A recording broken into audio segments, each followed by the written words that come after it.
And staying with that story, U.S. President Donald Trump says he expects Saudi Arabia and Russia to reach a deal in the coming days to end a price war that has taken an enormous toll on the global oil industry.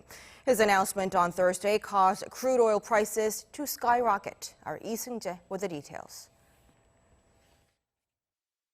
There has been a massive drop in oil prices due to the global outbreak of COVID-19.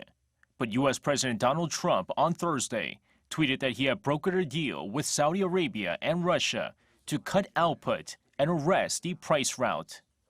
President Trump said he spoke with Russian President Vladimir Putin and Saudi Crown Prince Mohammed bin Salman, adding the two nations are expected to cut output by 10 million barrels a day. That amount represents about 1/10 of global supply. While President Trump signaled the cuts could amount to as much as 15 million barrels a day, there was no mention on whether the U.S., the world's largest oil producer, would contribute to the reductions, as such move is forbidden by U.S. antitrust legislation. Russia's Energy Minister Alexander Novak said Thursday that Moscow was no longer planning to raise output and is ready to cooperate with OPEC and other producers to stabilize the market.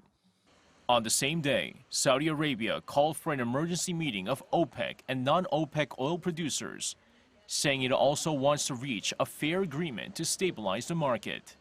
Over the past few weeks, global oil demand has dropped by a third, or roughly 30 million barrels a day, as some 3 billion people have been put on lockdown in a bid to slow the spread of COVID-19.